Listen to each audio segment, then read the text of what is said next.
सार अध्याय 1।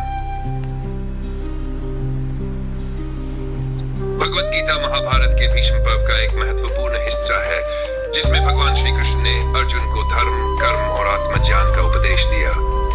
इसका पहला अध्याय अर्जुन विषाद योग कहलाता है, जिसमें अर्जुन मोह, संदेह और कर्तव्यच्युत होकर युद्ध करने में असमर्थ हो जाते हैं। इस अध्याय में अर्जुन की मानसिक स्थिति, उनके द्वंद्व और भगवान कृष्ण की मौन उपस्थिति को दर्शाया गया है। कुरुक्षेत्र का युद्ध और दुर्योधन की चिंता। कुरुक्षेत्र के युद्ध भूमि में कौरव और पांडवों की विशाल सेनाएं एक दूसरे के आमने सामने खड़ी थी। धृतराष्ट्र, जो जम से अंधे थे, उन्होंने संजय से पूछा कि उनके पुत्रों और पांडवों ने धर्म क्षेत्र में क्या किया। संजय ने वर्णन किया कि दुर्योधन ने अपनी सेना की स्थिति देखकर गुरु द्रोणाचार्य के पास जाकर उन्हें पांडवों की शक्ति के बारे में बताया।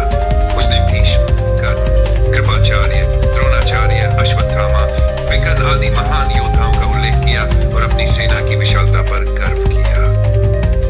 इसके बावजूद दुर्योधन को भीतर ही भीतर संदेह हो रहा था कि कहीं उनकी सेना पांडवों से कमजोर तो नहीं। इसी कारण वह लगातार अपनी सेना की ताकत को गुरु द्रोण से पुष्ट करवाता रहा। भीष्म पितामह ने दुर्योधन का उत्साह बढ़ाने के लिए अपना शंख बजाया। इसके बाद सभी कौरव योद्धाओं ने अपने अपने शंख नगाड़े और रणवाद्य बजाए। पांडवों की ओर से श्री कृष्ण और अर्जुन ने भी अपने दिव्य शंख बजाए। श्री कृष्ण ने पांचजन्य, अर्जुन ने देवदत्त, भीम ने पौंड्र, युधिष्ठिर, नकुल, सहदेव, द्रुपद, अभिमन्यु आदि ने भी अपने अपने शंख बजाए। ये दिव्य ध्वनि इतनी प्रभावशाली थी कि कौरवों के हृदय भय से अर्जुन का मोह और विषाद। जब अर्जुन ने युद्ध के लिए तैयार होकर अपने सारथी श्री कृष्ण से कहा कि रथ को दोनों सेनाओं के मध्य ले चले, तब उन्होंने देखा कि उनके सामने उनके ही बंधु बांधव, गुरु, पितामह और मित्र खड़े हैं। उन्होंने भीष्म, द्रोणाचार्य, कृपाचार्य, कर्ण और अपने भाइयों को देखा और उनके मन में मोह उत्पन्न हो गया। अर्जुन ने कहा, यह देखकर कि मेरे अपने ही स्वजन युद्ध के लिए खड़े हैं, मेरे अंग शिथिल हो रहे हैं, मुख सूख रहा है, शरीर कांप रहा है और धनुष गांडीव मेरे हाथ से गिर रहा है। उन्हें ये युद्ध अधर्म लगने लगा। वे सोचने लगे कि इस युद्ध से कुल का नाश होगा, धर्म का पतन होगा और अधर्म बढ़ेगा। इससे समाज में अराजकता फैलेगी, क्षत्रियों का पतन होगा, जिससे कुल नाश होगा। उन्होंने सोचा कि ऐसे पाप में युद्ध से बचना ही उचित होगा। अर्जुन का आत्मसमर्पण और निराशा। अर्जुन ने श्री कृष्ण से कहा, हे कृष्ण, मुझे युद्ध नहीं करना चाहिए, इससे किसी का भला नहीं होगा। मैं हथियार डालकर स्वयं को शत्रुओं के सामने समर्पित करने के लिए तैयार हूं, लेकिन अपनों का वध नहीं कर सकता। अर्जुन इतना अधिक विषाद में चले गए कि उन्होंने श्री कृष्ण से कहा कि वे अब युद्ध नहीं करेंगे और उन्होंने अपने धनुष बाण त्याग दिए। इस अध्याय से हमें क्या शिक्षा मिलती है? कर्तव्य और मोह का द्वंद्व। अर्जुन का यह मानसिक संघर्ष हर व्यक्ति के जीवन में कभी न कभी आता है, जब वह अपने कर्तव्य और व्यक्तिगत भावनाओं के बीच उलझ जाता है। अर्जुन का मोह यह दर्शाता है कि जब हम अपने व्यक्तिगत संबंधों और भावनाओं में फंस जाते हैं, तब सही और गलत का निर्णय करना कठिन हो जाता है। धर्म और अधर्म का सही ज्ञान आवश्यक है। अर्जुन को यह भ्रम हो गया कि वह अधर्म कर रहे हैं, जबकि वास्तविकता में यह युद्ध धर्म की रक्षा के लिए था। हमारे जीवन में भी कई बार हम उचित अनुचित को लेकर संदेह में पड़ जाते हैं, इसलिए सही ज्ञान आवश्यक है। ईश्वर पर भरोसा रखें। अर्जुन ने जब अपनी मानसिक शक्ति खो दी, तब श्री कृष्ण उनके मार्गदर्शक बने। जीवन में जब भी हम असमंजस में हों, हमें भी ईश्वर और अपने गुरुओं पर भरोसा रखना चाहिए। सही मार्गदर्शन की आवश्यकता। अर्जुन जैसे वीर योद्धा भी एक समय पर भ्रमित हो गए। इससे हमें यह सीख मिलती है कि जब भी हम किसी बड़े निर्णय के सामने हो, तो हमें सही मार्गदर्शक की आवश्यकता होती है। निष्कर्ष। अर्जुन विषाद योग केवल युद्ध की कथा नहीं है, बल्कि यह हमारे जीवन में आने वाली मानसिक द्वंद्व की स्थिति को दर्शाता है। यह अध्याय हमें यह सिखाता है कि जब भी हमारे मन में संदेह उत्पन्न हो, तब हमें ज्ञान और मार्गदर्शन की शरण में जाना चाहिए। अर्जुन के लिए यह संकट का क्षण था, लेकिन यह अध्याय हमें यह संकेत देता है कि अगला अध्याय सांख्य योग अध्याय 2 है, जिसमें श्री कृष्ण अर्जुन को आत्मा, कर्म और धर्म का ज्ञान देकर उस भगवत गीता सार अध्याय 1। भगवत गीता महाभारत के भीष्म पर्व का एक महत्वपूर्ण हिस्सा है, जिसमें भगवान श्री कृष्ण ने अर्जुन को धर्म, कर्म और आत्मज्ञान का उपदेश दिया।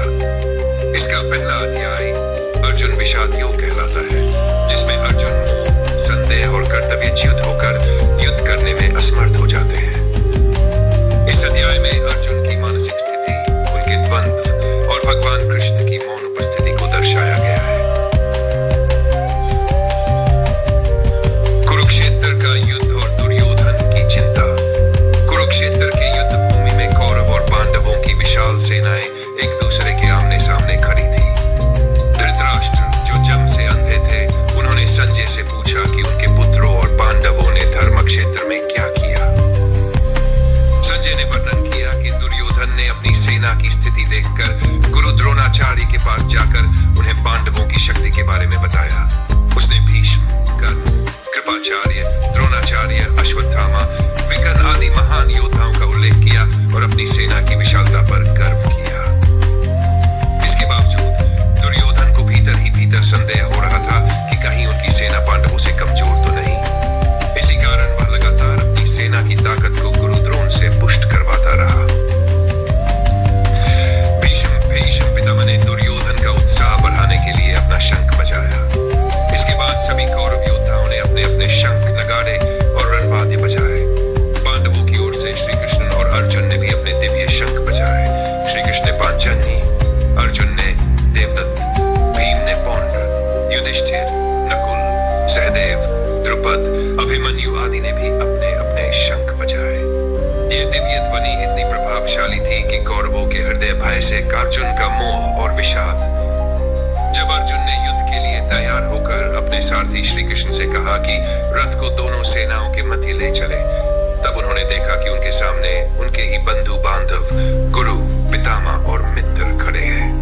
उन्होंने भीष्म, द्रोणाचार्य, कृपाचार्य, कर्ण और अपने भाइयों को देखा और उनके मन में मोह उत्पन्न हो गया। अर्जुन ने कहा, यह देखकर कि मेरे अपने ही स्वजन युद्ध के लिए खड़े हैं, मेरे अंग शिथिल हो रहे हैं, मुख सूख रहा है, शरीर कांप रहा है और धनुष गांडीव मेरे हाथ से गिर रहा है। उन्हें ये युद्ध अधर्म लगने लगा। वे सोचने लगे कि इस युद्ध से कुल का नाश होगा, धर्म का पतन होगा और अधर्म बढ़ेगा। इससे समाज में अराजकता फैलेगी, क्षत्रियों का पतन होगा, जिससे कुल नाश होगा। उन्होंने सोचा कि ऐसे पाप में युद्ध से बचना ही उचित होगा। अर्जुन का आत्मसमर्पण और निराशा। अर्जुन ने श्री कृष्ण से कहा, हे कृष्ण, मुझे युद्ध नहीं करना चाहिए, इससे किसी का भला नहीं होगा। मैं हथियार डालकर स्वयं को शत्रुओं के सामने समर्पित करने के लिए तैयार हूं, लेकिन अपनों का वध नहीं कर सकता। अर्जुन इतना अधिक विषाद में चले गए कि उन्होंने श्री कृष्ण से कहा कि वे अब युद्ध नहीं करेंगे और उन्होंने अपने धनुष बाण त्याग दिए। इस अध्याय से हमें क्या शिक्षा मिलती है? कर्तव्य और मोह का द्वंद्व। अर्जुन का यह मानसिक संघर्ष हर व्यक्ति के जीवन में कभी न कभी आता है, जब वह अपने कर्तव्य और व्यक्तिगत भावनाओं के बीच उलझ जाता है। अर्जुन का मोह यह दर्शाता है कि जब हम अपने व्यक्तिगत संबंधों और भावनाओं में फंस जाते हैं, तब सही और गलत का निर्णय करना कठिन हो जाता है। धर्म और अधर्म का सही ज्ञान आवश्यक है। अर्जुन को यह भ्रम हो गया कि वह अधर्म कर रहे हैं, जबकि वास्तविकता में यह युद्ध धर्म की रक्षा के लिए था।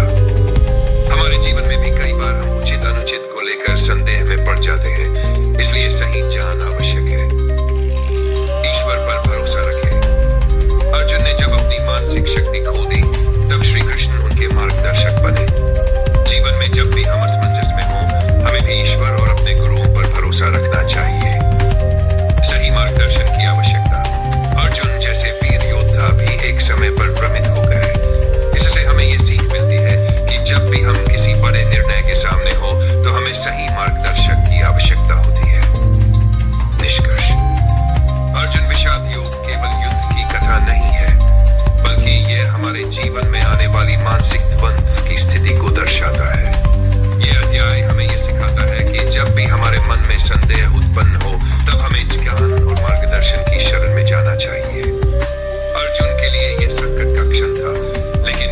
अध्याय हमें यह संकेत देता है कि अगला अध्याय सांख्य योग अध्याय 2 है, जिसमें श्री कृष्ण अर्जुन को आत्मा, कर्म और धर्म का ज्ञान देकर भगवत गीता सार अध्याय 1। भगवत गीता महाभारत के भीष्म पर्व का एक महत्वपूर्ण हिस्सा है, जिसमें भगवान श्री कृष्ण ने अर्जुन को धर्म, कर्म और आत्मज्ञान का उपदेश दिया। इसका पहला अध्याय अर्जुन विषाद योग कहलाता है, जिसमें अर्जुन मोह, संदेह और कर्तव्यच्युत होकर युद्ध करने में असमर्थ हो जाते हैं। इस अध्याय में अर्जुन की मानसिक स्थिति, उनके द्वंद्व और भगवान कृष्ण की मौन उपस्थिति को दर्शाया गया है। कुरुक्षेत्र का युद्ध और दुर्योधन की चिंता। कुरुक्षेत्र के युद्ध भूमि में कौरव और पांडवों की विशाल सेनाएं एक दूसरे के आमने सामने खड़ी थी। धृतराष्ट्र, जो जम से अंधे थे, उन्होंने संजय से पूछा कि उनके पुत्रों और पांडवों ने धर्म क्षेत्र में क्या किया। संजय ने वर्णन किया कि दुर्योधन ने अपनी सेना की स्थिति देखकर गुरु द्रोणाचार्य के पास जाकर उन्हें पांडवों की शक्ति के बारे में बताया। उसने भीष्म, कर्ण, कृपाचार्य, द्रोणाचार्य, अश्वत्थामा